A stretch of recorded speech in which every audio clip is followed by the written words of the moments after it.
အိမ်မက်အရာအလှလောက်ခိုင်းလို့နာနာဘွားရီကိုသင်ငန်းစီးပေးခဲ့တဲ့လက်ပံတော်ရွာကရွာသားများမင်္ဂလာပါပရိသတ်ကြီးတို့ဒီအလူပွဲကတော့လက်ပံတော်ဖျားထီတင်ပွဲမှာဖြစ်သွားတာဖြစ်ပြီးတော့ကျမတို့တသက်နဲ့တကူမမြင်ဘူးမတွေ့ဘူးတဲ့အရာတစ်ခုပဲဖြစ်ပါတယ်။ဒါကတော့အိမ်မက်အရာအလှလောက်ခိုင်းလို့နာနာဘွားရီကိုသင်ငန်းစီးပေးခဲ့တာဖြစ်ပါတယ်။ကျမတို့မြန်မာလူမျိုးတွေအနေနဲ့ရှင်ပြုရဟန်းဝတ်တယ်ဆိုတာဖုံးကံမြင့်တဲ့ယောက်ျားလေးသာဝတ်ခွင့်ရှိပြီးမိန်းကလေးတောင်ဝတ်ခွင့်မရှိတာကိုလည်းအားလုံးနဲ့တည်ပြီးသားဖြစ်မှာပါအခုဟာကနာနာဘွားတွေကိုအယုံလောက်ပြီးဝတ်ပြီးနေရကြီးကတော့မလွန်ဘူးလားနားပဲမလဲရလားဆိုပြီးမြင်တွေ့ရသူတိုင်းကဝေဖန်ထောက်ပြလာခဲ့ကြပဲဖြစ်ပါတယ်ဒါကတကယ်ပဲသာသနာပဲဖြစ်နေရလားသင်ငန်းစီရင်လူစစ်စစ်ဖြစ်ရမယ်ဆိုတဲ့အခြေခံတာမသိတော့ဘူးလားဘဟုတုတနဲ့တယ်လို့ပြောရအောင်လဲခေတ်သစ်စီကံတွေနည်းပညာတွေမဟုတ်ဘူးအရေးဖျားလက်ထက်တွေကနေအခုထိလက်ဆင့်ကမ်းလာတဲ့အရာအခြေခံလေးလောက်တော့တည်တယ်မိုင်းဒါကြီးကတအားရုပ်ပေါလုံးနဲ့လူဘဝကရခဲ့ပါ යි လူဘဝထက်ရခဲ့တာရဟန်းဘဝပါဒါကိုနနာဘဝတရေတွေအတွက်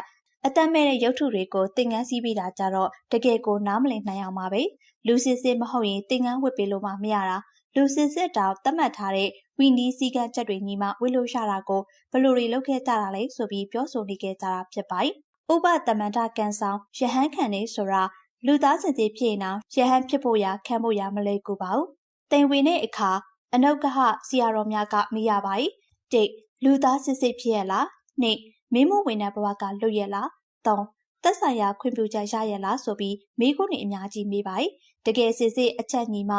ဩတိစတုဒ္ဓကမဝါစာနဲ့3ချိန်ရွတ်ဖတ်ပြီးကန်ဆောင်ရပါ යි ကိုပိုင်တပိတ်သင်ငန်းစင်မြန်နိုင်ရပါ යි ကိုပိုင်တပိတ်သင်ငန်းမစင်မြန်မေကန်ဆောင်ရင်မရပါဘူးပပစရှင်သာမဏေကနေရဟန်းကိုတက်လန်းရပါ යි ရှင်သာမဏေဖြစ်ဖို့တရဏဂုံပြရပါ යි အဲ့နာနာဘဝတွေကတရဏဂုံရွတ်နိုင်ပါလားခပန်းဧကတိဝတ်နိုင်ပါလားလူစင်စစ်မဟုတ်တာနဲ့အကုန်လွဲနေပြီဒါကြောင့်မြတ်စွာဘုရားကငါဖျားသာသနာကိုသာသနာအတွင်းကလူပဲဖြတ်မယ်လို့မိန့်တာဒါကြောင့်ဒီဗီဒီယိုတွေကအသက်အရွယ်ရနေတဲ့လူတွေအတွက်တော့ပြောစရာစကားမရှိတော့ပေမဲ့ဗီဒီယိုတွေကကလေးသူငယ်ငယ်ရွယ်သူတွေအတွက်မှားယွင်းတဲ့အယူအဆတွေမြင်ခွင့်ကြားခွင့်သိခွင့်ရတာကိုတော့တကယ်ကိုစိတ်မကောင်းပါဘူးခုလိုလုပ်ရမျိုးမလုပ်သင့်ပါဘူးတခါမှမကြားဘူးတာကြောင့်ဒီလောက်ရက်ကနောင်လာနောင်သားတွေအတွက်လည်းမကောင်းတဲ့အသိဉာဏ်တွေဖြစ်သွားစီရကြောင်းတန်ဃာတော်တွေအနေနဲ့ထိရောက်စွာအရေးယူပေးဖို့တောင်းဆိုလိုက်ရပါတယ်ပရိသတ်ကြီးတို့ရောအခုလိုနနာဘွားကိုသင်ငန်းစီးပေးခဲ့တဲ့လက်ပံတော်ရွာကလူတွေအပေါ်မိမိရဲ့အမြင်လေးကိုလည်းပြောပြခဲ့ကြပါဦးရှင်အဆုံးထိကြည့်ပေးလို့အားလုံးကျေးဇူးတင်ပါတယ်